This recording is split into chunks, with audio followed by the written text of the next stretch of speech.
నామది నీదే చెల్లియా పార్ట్ 7. ఆహా, నేను రూమ్ అంతా చండాలం చేసి పెట్టాను. మొత్తం క్లీన్ చేయాలి అంటే ఎంతైనా సరే చాలాసేపు పడుతుంది. పైగా అంత బరువైన వస్తువులు ఒకటి చేయలేక నడుము విరిగి చస్తుంది పాపం అని నవ్వుకుంటూ రూమ్లోనికి వచ్చేసరికి ఇందు మొత్తం క్లీన్ చేసేసి బెడ్ మీద దుప్పటి వేస్తూ ఉండటం చూసి, వామ్మో, ఇది మనిషా దెయ్యమా? ఇవన్నీ ఇది ఎలా చేసింది? రూమ్ పాడు చేయడానికి నేనే మోయలేకపోయాను బరువును, కానీ ఇది ఎలా చేసింది? ఆడోళ్ళు మోయలేరు. పైగా ఒక్కటి అసలు చేయలేదు అంటే ఎవరన్నా చేశారా? అంటే లత కిందే ఉన్నది, విరాజు బయటకు వెళ్ళాడు, ఇంకెవరు చేసి ఉంటారు అని అనుకుంటూ ఉన్న దమయంతి పిన్నిగారు అన్న మాటకు తేరుకొని చూస్తూ ఉన్నది. పిన్నిగారు, మీ రూమ్ అంతా శుభ్రం చేసేశాను, ఇంకా ఏమన్నా కావాలా అని అడిగింది ఇందు. ఛ, ఒకటనుకుంటే ఇంకొకటి జరిగింది. అంతా నా తలరాత. అనుకున్నది ఒక్కటి కావటం లేదు. నాకు తల పగిలిపోతుంది. నా కోసం చల్లగా మంచి పళ్ళరసం తీసుకుని రామ్మా, తాగుతాను. కిందకి పైకి తిరిగి అలిసిపోయాను. నీకులాగా ఒక్కచోట ఉండటం నా వల్ల కాదు కదా. త్వరగా తీసుకుని రా అమ్మా. వద్దులే, నేనే కిందకి వస్తాను, పద అంటూ కిందకు వచ్చింది దమయంతి. ఎందు అయిపోయిందా అని అడిగింది లత. అయిపోయిందక్క అంటూ ఏదో వెతుకుతూ ఉన్నది ఎందు. ఏం వెతుకుతున్నావు ఎందు అని అడిగింది లత. అంటే అక్క, పిన్నిగారు పళ్ళరసం కావాలి అన్నారు, అందుకనే చూస్తున్నా అని చెప్పింది ఎందు. నేను చేసి ఇస్తాను ఎందు, నువ్వు తీసుకుని వెళ్ళు అన్నది లత. వద్దక్క, నేను చేస్తాలే, లేకపోతే మళ్ళీ పిన్నిగారు గొడవ చేస్తారు. పైగా నేనే చెయ్యాలి. చేస్తాను, నువ్వు వెళ్ళక్క అంటూ లతను పంపించి తను జ్యూస్ చేసి గ్లాసులో తీసుకుని వెళ్ళింది ఎందు. పిన్నిగారు, మీకోసం జ్యూస్ చేశాను అన్నది. బాగా చేశావా అమ్మా అంటూ గ్లాస్ తీసుకున్నది దమయంతి. పిన్నిగారు, మీరు అడిగారు అనేసి క్యాషూ నట్స్, పీనట్స్, బాదం పిస్తా మిస్ అవ్వకుండా కిస్మిస్ కూడా వేశాను పిన్నిగారు. మీరు ఈ ఇంటి ఆడపడుచు కదా, అందుకనే మీకోసమే ఇదంతా ప్రేమగా చేశాను పిన్నిగారు అన్నది ఎందు. అబ్బో, పర్వాలేదే, ఈ మాత్రం భయం ఉంటే బాగానే ఉంటావు అంటూ జ్యూస్ సిప్ చేసి ఛీ తుతు అంటూ మింగింది, మొత్తం కక్కేసింది. ఇదేమిటి ఇలా ఉన్నది, ఇంత చండాలంగా ఉన్నది అన్నది దమయంతి. మీరే అడిగారు కదా పిన్నిగారు పళ్ళరసం తీసుకుని రమ్మని, నేను పళ్ళరసమే తీసుకుని వచ్చాను, హిమాలయ పళ్ళరసం అని చెప్పింది ఎందు. అప్పటికే అందరూ అక్కడికి వచ్చారు. వదిన, ఏమిటి అంటూ పార్వతి గారు అనగానే, వదిన, మీ చిన్న కోడలు నన్ను చంపేయాలి అని చూస్తుంది అన్నది దమయంతి. లేదత్తయ్య గారు, పిన్ని పళ్ళరసం కావాలి అని అన్నారు, నేను అదే తీసుకుని వచ్చాను, అంతే కదా పిన్నిగారు అన్నది ఎందు. లేదు వదిన, ఇది పళ్ళరసం కాదు, నాకేదో తీసుకుని వచ్చి ఇచ్చింది, ఇంకేదో చెప్తుంది అన్నది దమయంతి. ఎందు, ఏం తీసుకుని వచ్చావు అన్నారు పార్వతి గారు. పళ్ళరసం అత్తయ్య అని చెప్పింది ఎందు. మరిదేంటి ఇలా ఉన్నది, ఏ పళ్ళతో చేశావు అని దమయంతి అనగానే, అది పిన్నిగారు హిమాలయ జ్యూస్, అదే చింతపండు జ్యూసు అని చెప్పింది ఎందు. ఏమంటున్నావు, చింతపండుతో జ్యూస్ చేశావా అన్నది దమయంతి. అవును పిన్నిగారు అన్నది ఎందు. చూసావా వదిన, నాకు చింతపండు జ్యూస్ చేసి ఇచ్చింది అన్నది దమయంతి. ఎందు, ఏమిటిదంతా, నీకు ఒక్క పని చేయటం రాదా అన్నారు పార్వతి గారు. అత్తయ్య గారు, తప్పుగా అంటే క్షమించండి, కానీ మీరు చెప్పిన పని చేస్తున్నా అండి. పిన్నిగారు చెప్పిన పని చేయమన్నారు, పిన్నేమో పళ్ళరసం తీసుకుని రమ్మంది, కానీ మన ఇంట్లో పళ్ళు లేవండి, అందుకనే చింతపండు కూడా పండే కదా, అందుకే దాన్ని జ్యూస్ చేసి తీసుకుని వచ్చాను. నేను తప్పు చేశానా అత్తయ్య గారు? కోడలిగా మీ ఇంటి గౌరవం నిలబెట్టడం కోసం మీరు చెప్పిన పనే చేశానండి. పైగా పిన్నిగారి మీద ప్రేమతో క్యాషూ నట్స్, పీనట్స్, బాదం, కిస్మిస్, పైగా పిన్నిగారు బాగా రంగు రావాలి అని కుంకుమ పువ్వు కూడా వేశాను. బాలేదా పిన్నిగారు అంటూ అమాయకంగా అడిగింది. మిమ్మల్ని జాగ్రత్తగా చూసుకుంటున్నా కదా పిన్నిగారు, మీరు అడిగారు అనేసి కష్టపడి ఇష్టంగా చేశాను, కొంచెం తాగండి పిన్నిగారు అన్నది ఎందు. అమ్మో, ఇదేమిటే, నా పాఠం నాకే అప్పచెప్తుంది, ఇది పెద్ద ఖతర్నాక్ లాగా ఉన్నదే. నేనేదో అనుకున్నా కానీ కర్ర విరక్కుండా, పాము చావకుండా చావు దెబ్బతీస్తుంది అనుకున్నది దమయంతి. పిన్నిగారు, మీరు ఇప్పుడు తాగకపోతే నేను ఏడుస్తాను, నన్ను మీరు క్షమించలేదు అని బాధపడతాను, తాగండి పిన్నిగారు. అత్తయ్య గారు, మీరన్నా చెప్పండి, నేను ఈ ఇంటి కోడలుగా పని చేస్తున్నాను కదా, పిన్నిగారిని తాగమని మీరన్నా చెప్పండి అన్నది ఎందు. వదిన, ఒక్కసారికి ఏమి కాదులే, తాగే. పాపం చిన్నపిల్ల, తెలియక చేసింది. ఇంకొకసారి చేయదు. ఈసారికి తాగేసేయ్, లేదు అంటే బాధపడుతుంది అన్నారు పార్వతి గారు. వదినా, నువ్వు ఒక పిచ్చి మాలోకం. ఎవరని చెప్పినా నమ్మేస్తావు. ఇన్ని రోజులు అది నాకు మంచిదైతే ఈరోజు నాకే ఎదురు తిరిగింది అని మనసులో అనుకున్నది దమయంతి. పిన్నిగారు తాగండి, మొహమాటం పడుతున్నారు. పిన్నిగారు, నేను తాగిస్తాను అంటూ వెళ్ళి గ్లాస్ తీసుకొని దమయంతి నోట్లో పెట్టి తాగించింది. అమ్మయ్య, పిన్నిగారు, నా మీద మీకు కోపం పోయింది కదా. నాకు ఇప్పుడు మనశ్శాంతిగా ఉన్నది. మీకు ఎప్పుడు జ్యూస్ కావాలి అన్నా నన్నే పిలవాలి, నన్నే అడగాలి. సరేనా పిన్ని అన్నది ఏందో. ఆహాహా అంటూ కడుపులో వికారం మొదలవగానే, అమ్మో ఓయమ్మో, ఇదేమిటి కడుపులో ఇలా ఉన్నది అంటూ దమయంతి తన గదికి పరుగు పెడుతూ ఉంటే, పిన్నిగారు, ఇంకో గ్లాస్ తీసుకుని రమ్మంటారా పళ్ళారసం అని అడిగింది ఎందు.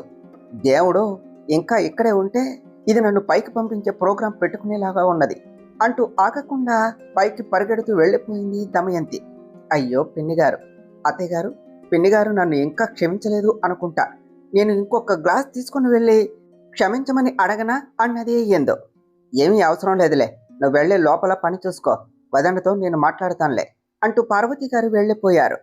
ఎందు అని పిలిచింది లత. ఏమిటక్క, నీకు కూడా జ్యూస్ కావాలా అంటూ అమాయకంగా ఫేస్ పెట్టి అడిగింది ఎందు. అమ్మో ఎందు, నువ్వు కనిపించవు కానీ భలే అల్లరిదానివి, ఇలాంటి జ్యూసులు కూడా ఇస్తారా అన్నది లత. మంచిగా ఆలోచించే వాళ్ళకి మంచిగానే ఇస్తారక్క, ఇలా కావాలని చేసేవాళ్ళకి ఇలానే ఇవ్వాలి అని నాకు ఇప్పుడే తెలిసింది. ఒకళ్ళు నాకు జ్ఞానోదయం చేశారు. ఆయన చెప్పిన తర్వాత కూడా నేను చేయకుండా ఉంటానా అన్నది ఎందు. ఆయనెవరు ఎందు అంత చెప్పింది అని అడిగింది లత. అది అది మా ఆయన అంటూ తల ఎత్తి డోర్ దగ్గర నిలబడి ఉన్న విరాజును చూసి, విరాజ్ గారు, మీరేమిటి ఇక్కడే ఉన్నారు, ఎప్పుడొచ్చారు అన్నది ఎందు. హా, నువ్వు మా అత్తకు మర్యాదలు చేసినప్పుడే వచ్చాను ఎందు అన్నాడు విరాజ్. మరిది గారు, మీ ఆవిడ ఏం చేసిందో చూశారా? మొత్తానికి మామయ్య గారు నీకు తగ్గ పెళ్ళాన్నే వెతికి పెట్టారు అన్నది లత. అక్క అన్నది ఎందో. నిజమేగా, మా వదిన చెప్పిన దాంట్లో నిజమే ఉన్నది కదా, కొత్త కొత్త టెక్నిక్స్ బాగానే కనిపెట్టావు అన్నాడు విరాజు. నేనేమి కాదు విరాజ్ గారు, మీరేం చెప్పారు, నేను అంతా మీరు చెప్పినట్టే చేశాను. మీరే కదా చెప్పారు, ఎలాంటి ప్రాబ్లం వచ్చినా మనకు తగ్గట్టు మార్చుకోవాలి అనేసి అన్నారు. నేను అంతే చేశాను. మీ అత్తయ్య అడిగారు, నేను తీసుకొచ్చి ఇచ్చాను. మీకు కూడా కావాలా విరాజ్ గారు? ఇంకొంచెం ఉన్నది, తీసుకొని వస్తాను, నేనే చేశాను అన్నది ఎందో. నా మీద కూడా ప్రయోగాలు మొదలు పెట్టావా మేడం? మాకంత అదృష్టం వద్దు కానీ అదేదో దాచిపెట్టి మా అత్తకే ఇవ్వు అంటూ విరాజు పైకి వెళ్ళిపోయాడు. అక్క, ఇందాకలా ముగ్గు వేయటం సగంలో ఆపేశాం కదా, పదక్క, నాకు మిగతాది నేర్పితురు అంటూ లతాను తీసుకొని వెళ్ళిపోయింది ఎందో. హలో షీలా అంటూ షీలాకు కాల్ చేశాడు విరాజ్. చెప్పండి సార్ అన్నది షీలా. 2 డేస్లో ముంబై వెళ్ళాలి కదా, ఫ్లైట్ టికెట్స్ బుక్ చేయి, అక్కడ హోటల్ అకామిడేషన్ అన్నీ అరేంజ్ చేయి. అలానే నీకు నేను రేపు డీటెయిల్స్ పంపుతాను, తన పేరు మీద టికెట్ బుక్ చేయి అంటూ చెప్పి కాల్ కట్ చేశాడు విరాజ్. ముందు టైగర్ని, ఇందుని తీసుకుని వెళ్ళటానికి ఒప్పించాలి. ముంబై వెళ్ళిన తర్వాత ఈ వర్క్ అంతా కంప్లీట్ అయిపోగానే ఇందుని తీసుకుని కాలేజీకి వెళ్ళాలి అని ఆలోచిస్తూ ఉన్నాడు. ఆ రోజు నైట్ అందరూ డిన్నర్ చేస్తూ ఉన్నారు. లత ఇందు వడ్డిస్తూ ఉంటే అందరూ తింటూ ఉన్నారు. నాన్నగారు అన్నాడు విరాజ్. ఏమిటి అన్నారు మహాదేవయ్య గారు. అది నేను 2 రోజుల్లో ముంబై వెళ్ళాలి అన్నాడు విరాజు. వెళ్ళు, మీ ఆఫీస్ పనులు నాకు ఎప్పటి నుంచి చెప్పటం మొదలు పెట్టారు. మీరు ఎప్పుడు మీ పనులు మీరే చూసుకుంటారు కదా, ఇప్పుడు కొత్తగా నాకు చెప్తున్నారేమిటి అన్నారు మహాదేవయ్య గారు. ఉఫ్, టైగర్ మటన్లోనే కొత్తగా ఏదో అడుగుతున్నావు అని కనిపెట్టేశావా, నువ్వు మామూలుడివి కాదు అని అనుకుంటూ వినోద్ కేసి చూశాడు విరాజ్. అదే నాన్నగారు, ఇప్పుడు విరాజ్కు కొత్తగా పెళ్ళైంది కదా, మా ఆఫీసులో స్టాఫ్ ఎవరికి కూడా విరాజ్కు పెళ్ళైనట్టు తెలియదు. అందుకనే విరాజ్ పెళ్ళిని అఫీషియల్గా అనౌన్స్ చేద్దాము అని అనుకుంటున్నాం. దానికంటే ముందే విరాజ్ అర్జెంటుగా ముంబై వెళ్ళాలి, తనతో పాటు ఇందును కూడా తీసుకుని వెళితే అని వినోద్ అనగానే మహాదేవయ్య గారు కోపంగా చూశారు. అంటే అదే, మీరు ఒప్పుకుంటేనే నాన్నగారు విరాజ్ తన భార్యను కూడా తనతో తీసుకుని వెళ్ళాలి అని అనుకుంటున్నాడు అన్నాడు వినోద్. ఎప్పటికే వాడు నా మాట కాదు అంటూ వాడికి నచ్చిన పనిని చేస్తున్నాడు. ఫ్యాషన్ అంటూ అది ఇది అంటూ తిరుగుతున్నాడు. వాడికి తోడు నువ్వు అయ్యావు. మీరు చాలదు అన్నట్టుగా నా కోడల్ని కూడా అలా తిప్పాలి అని అనుకుంటున్నారా అన్నారు మహాదేవయ్య గారు. పెళ్ళి అంటే మీకు నచ్చినట్టే చేశారు. కనీసం మాకు అర్థం చేసుకునే టైం కూడా ఇవ్వలేదు. పిలిచారు, తాళి కట్టించేశారు. నాకు కనీసం తన పేరు కూడా చెప్పలేదు నాన్నగారు. తనని పూర్తిగా అర్థం చేసుకున్నది కూడా లేదు. అందుకనే తనని నాతో పాటు తీసుకుని వెళితే మా మధ్య కూడా అండర్స్టాండింగ్ బాగుంటుంది. అందుకనే అడుగుతున్నా నాన్నగారు. పెళ్లి చేసింది మీరే అయినా కలిసి బ్రతకవలసినది మేము కదా. ఇప్పుడన్నా కనీసం తనని అర్థం చేసుకునే అవకాశం ఉంటే బాగుంటుంది కదా అన్నాడు విరాజ్. ఏరా, పెళ్లి కాగానే పెద్దోడివి అయిపోయావా? నా ముందే మాట్లాడుతున్నావు అన్నారు మహాదేవయ్య గారు. ఇలా ఇంకా మాట్లాడకుండా ఉంటే మీరు చేసిన అమ్మాయికి కూడా నాకు మాటలు రావేమో అనే అనుమానం వస్తుంది అంటూ వాళ్ళ నాన్న సీరియస్గా చూడటంతో, అంటే అలా అనుకుంటుందేమో అని నేను అనుకుంటున్నా నాన్నగారు. అంతే, అంతకు మించి ఏమీ లేదు. అయినా కలిసి బ్రతకవలసిన వాళ్ళం కలిసి వెళ్ళటం తప్పు కాదు కదా అన్నాడు విరాజ్. ఎందు అని పిలిచారు మహాదేవయ్య గారు. మామయ్య గారు అన్నది ఎందో. నీ ఆయన నిన్ను బయటకు తీసుకుని వెళ్తా అంటున్నాడు. నీకు వెళ్ళటం ఇష్టమేనా అని అడిగారు మహాదేవయ్య గారు. ఇందు ఏం చెప్పాలా అనేసి ఆలోచిస్తూ ఉన్నది. ఓహో, ఇంత ఆలోచిస్తే నీకు ఇష్టం లేదు అనుకుని వద్దు అంటాడు. చెప్పు మేడం, ఇష్టమే అనేసి అని మనసులో అనుకుంటూ ఉన్నాడు విరాజ్. చెప్పమ్మా, భయపడకు. నీకు ఇష్టమైతే పంపిస్తాను, లేదు అంటే వద్దు. వాడి మాట కాదు, నీకు ఇష్టం ఉండాలి కదా అన్నారు మహాదేవయ్య గారు. వదన, చూసావా, అన్నయ్య కూడా కొడుకును కాదు అంటూ నిన్న కాక మొన్న వచ్చిన కోడల్ని అడుగుతున్నాడు. అంటే కొడుకు ఇష్టం లేదు, కోడలి ఇష్టం. ఇక్కడ నీదేమీ లేదు, అంతా కోడలదే అని చెప్తున్నాడు కదా. కనీసం అత్త నువ్వున్నావు, అత్తయ్యను అడుగుతాను అని కూడా అనలేదు. చూడు వదిన, దేనిని బట్టే తెలుస్తుంది నీకు అన్నయ్య దగ్గర కూడా విలువ లేకుండా చేసింది అన్నది దమయంతి. ఏవండి, కోడల్ని అడిగితే ఏం చెప్తుంది? వెళ్ళటం దాని ఇష్టమా అన్నారు పార్వతి గారు. పార్వతి, ఇక్కడ నీ ఇష్టాలు అడగలేదు.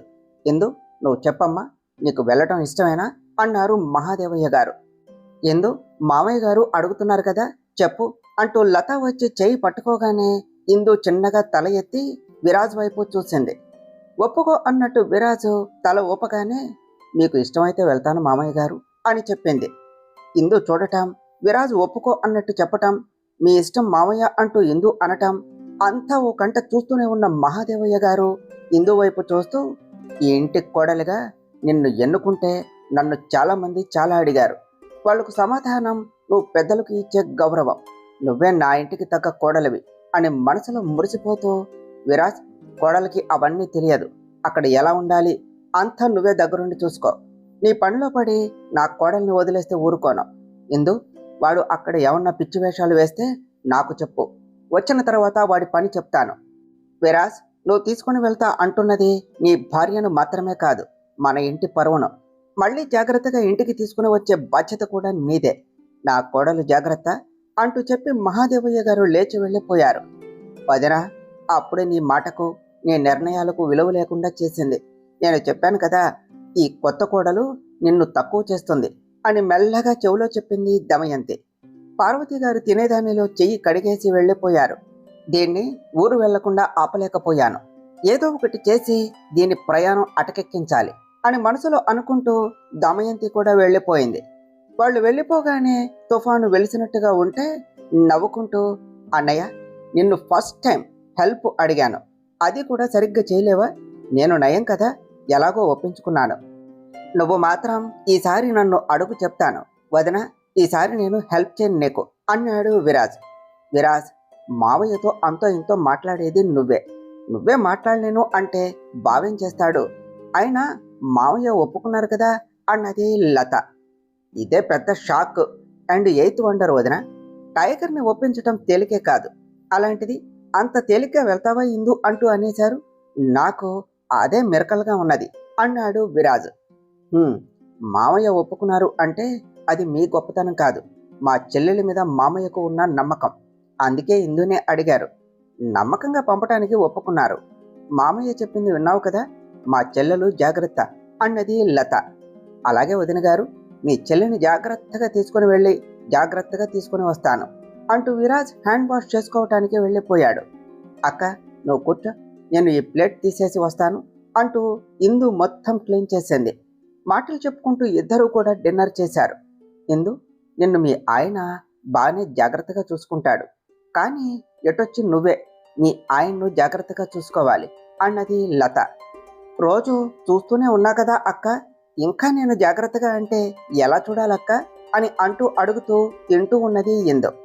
"హ్మ్, రేపు మీ ఆయనతో వెళ్ళిన తర్వాత ఎలా చూసుకోవాలో నీకే తెలుస్తుందిలే ఇందు, ఇప్పుడు చెప్పటం ఎందుకు? నేను చెప్పింది ఏం చేశావు, ఆలోచించావా లేదా ఇందు అన్నది లత. అక్క అన్నది ఇందు చిన్నగా. ఇందు, పెళ్ళైన వాళ్ళు ఎక్కువ రోజులు దూరంగా ఉండటం మంచిది కాదు. పెళ్ళి ఎలా జరిగినా కూడా పెళ్ళి పెళ్ళే కదా. నీకు విరాజ్ అంటే ఇష్టం లేదా? పోనీ మంచివాడు కదా అని నీ అనుమానమా అని అడిగింది లత. అక్క, ఆయన చాలా మంచివారు. ఎంతలా అంటే నన్ను అడిగితే అవతలి వాళ్ళ మనసు తెలుసుకోవటంలో ఆయన తర్వాతే. దేవుడు లాంటి భర్త కావాలి అనేసి ప్రతి ఆడపిల్ల కోరుకుంటుంది. కానీ దేవుడే భర్తగా వస్తే అది ఈయనలాగానే ఉంటారు అని అనుకుంటా. అంత మంచివాళ్ళక్క.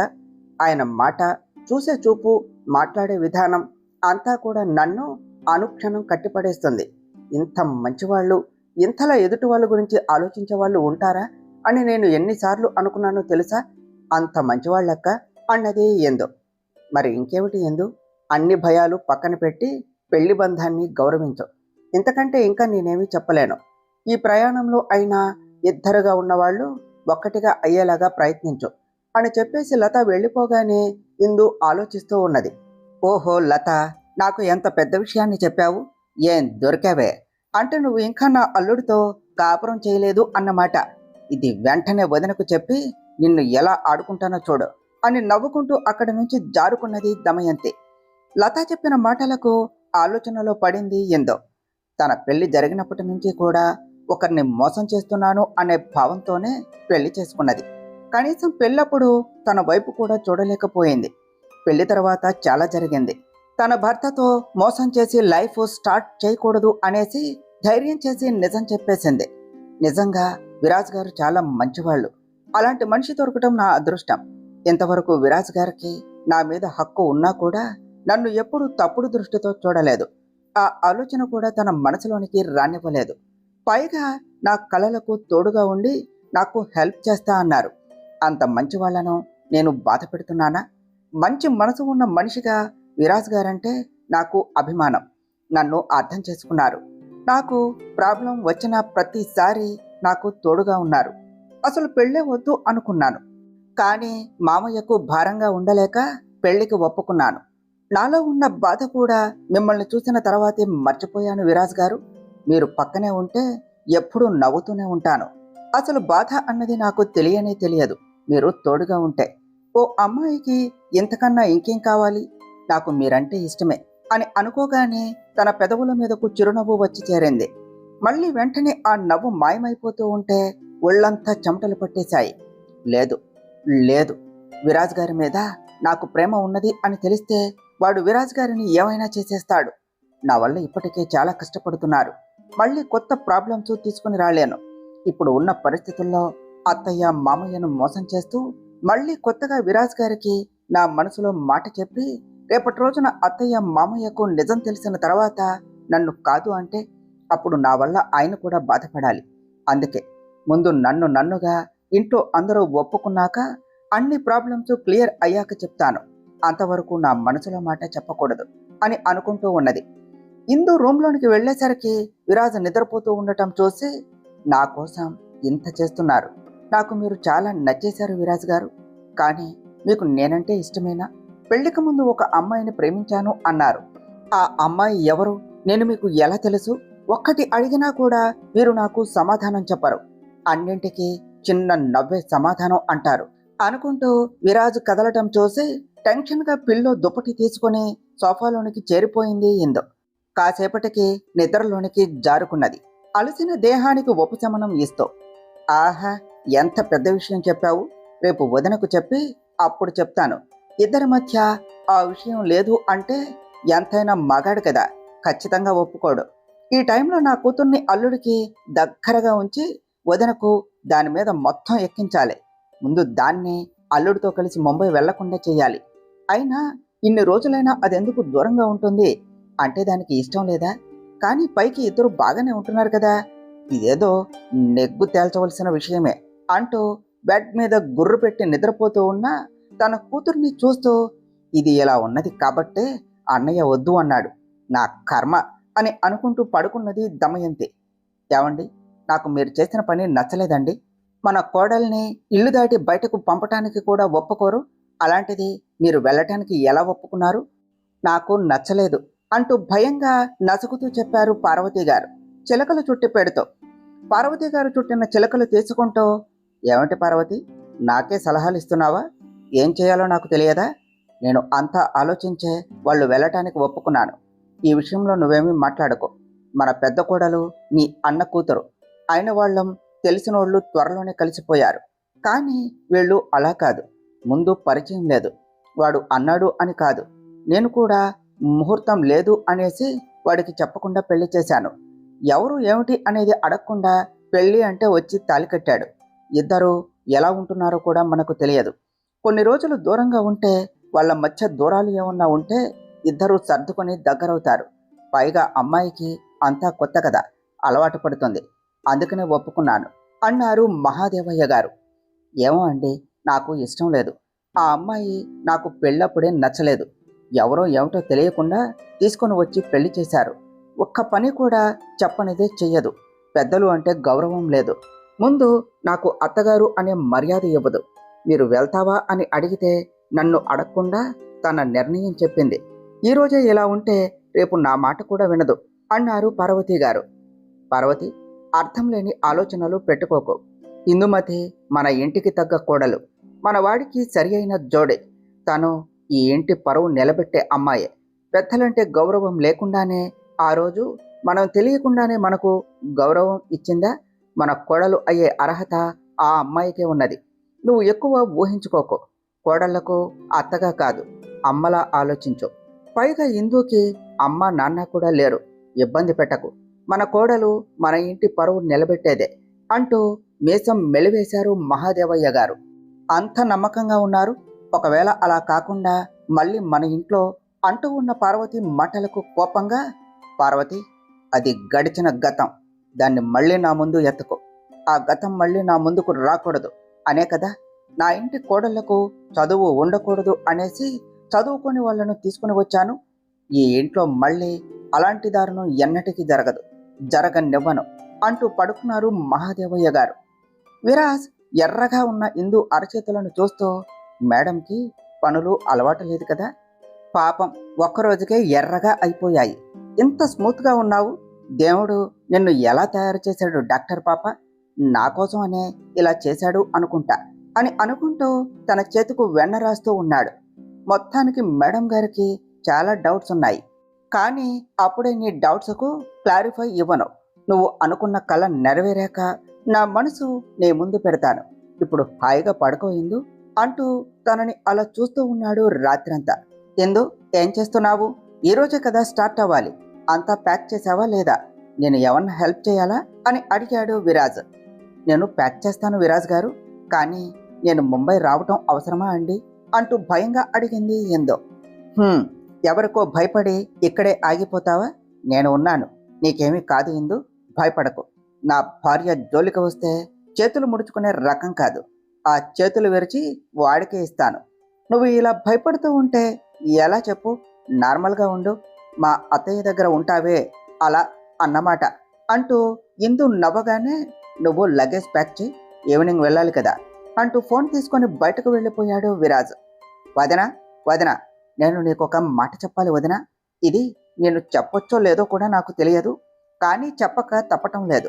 నాకెందుకో చిన్నల్లుడు సంతోషంగా ఉన్నట్టు అనిపించటం లేదు అన్నది దమయంతి. అదేమిటి వదినా అలా అంటున్నావు? వాడికేం, బానే ఉన్నాడుగా అన్నారు పార్వతి గారు. మన ముందు బాగానే ఉన్నాడు, కానీ గదిలో లేరేమో అని నాకు అనిపిస్తుంది.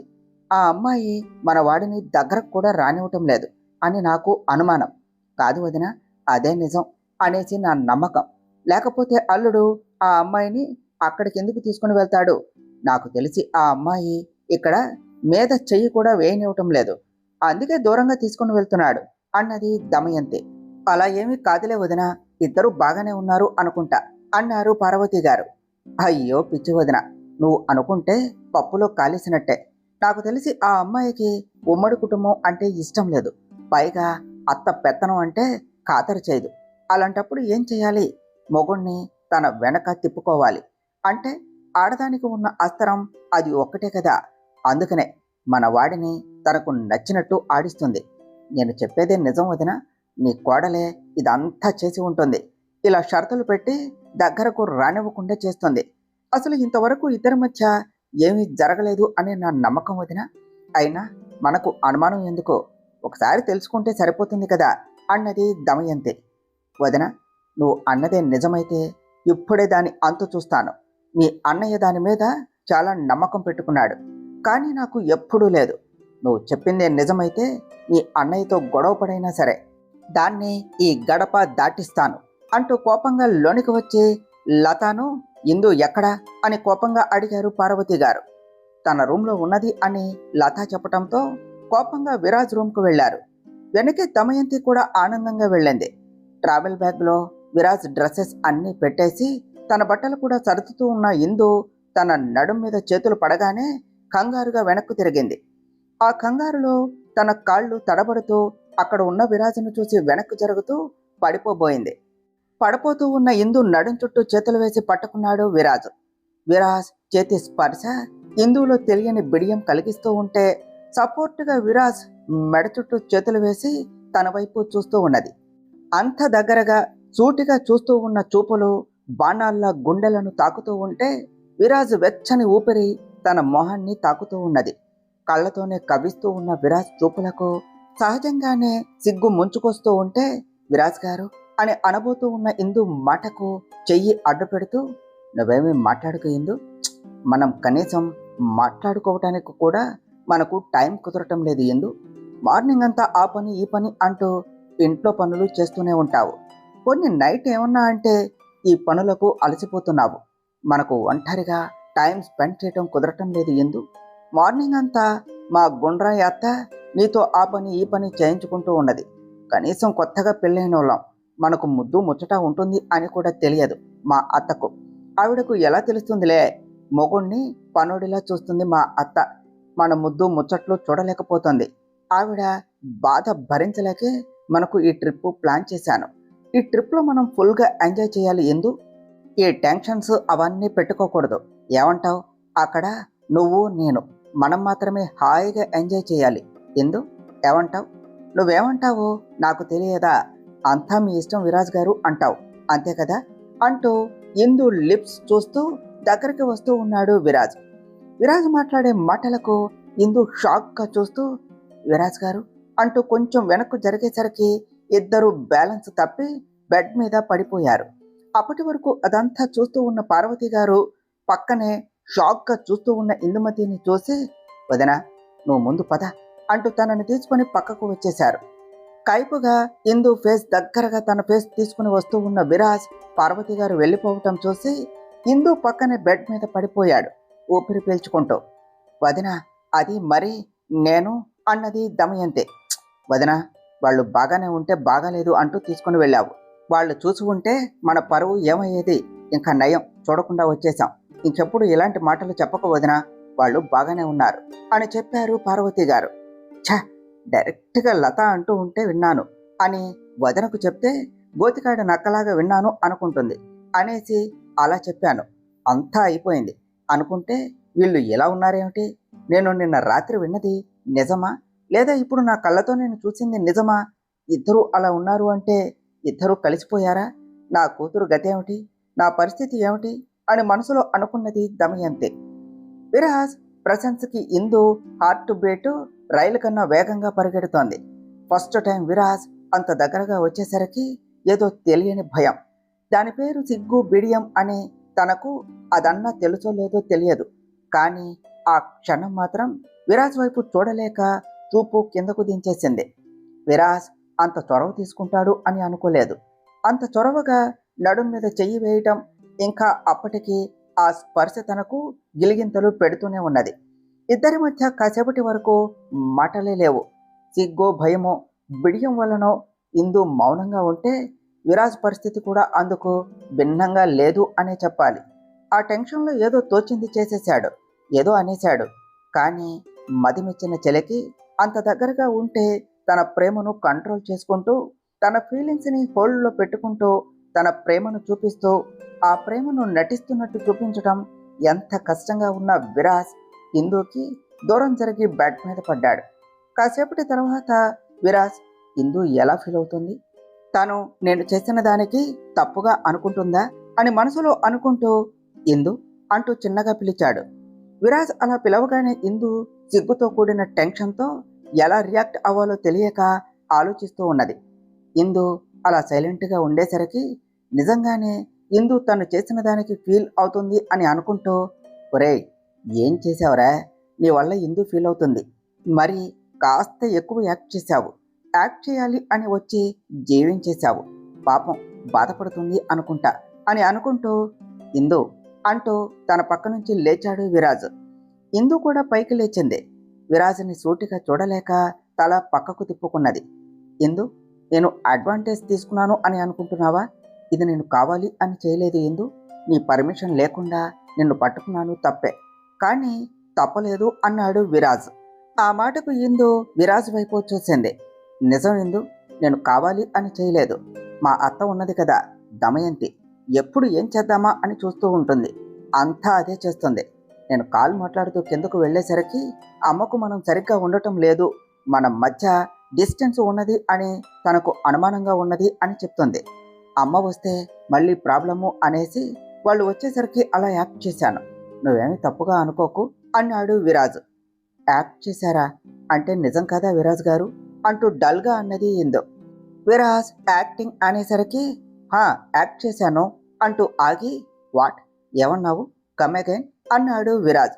ఇందు కంగారుగా ఏమీ లేదు, యాక్టింగ్ అన్నారు కదా అదే అంటున్నాను, నాకు పని ఉన్నది విరాజ్ గారు, నేను లగేజ్ ప్యాక్ చేసేసాను అంటూ పరిగెడుతూ వేగంగా కిందకు వెళ్ళిపోయింది. వీలైనట్టుంది అత్త, నువ్వు ఒక్క పనిని తిన్నగా చెయ్యవు, నిన్ను ఊరు నుంచి వచ్చిన తర్వాత చెప్తాను, నిన్ను త్వరగా ఊరికి తోలేయాలి, అంతా నీ వల్లే. కానీ ఫస్ట్ టైం మేడం గారిని పట్టుకుంటే ఒళ్ళంతా హీట్ అయిపోయింది, ముందు షవర్ చేయాలి మళ్ళీ అంటూ వాష్రూమ్లోనికి వెళ్ళిపోయాడు విరాజ్. తర్వాత ఏం జరిగిందో నెక్స్ట్ పార్ట్లో తెలుసుకుందాం ఫ్రెండ్స్. డియర్ ఫ్రెండ్స్, మీకు గనక ఈ కథ నచ్చినట్లయితే మీ అభిప్రాయాలను కామెంట్ల రూపంలో తెలియచేయండి. ఈ వీడియోను లైక్ చేయండి, షేర్ చేయండి, మా ఛానల్ను సబ్స్క్రైబ్ చేసుకోండి ఫ్రెండ్స్. Thank you.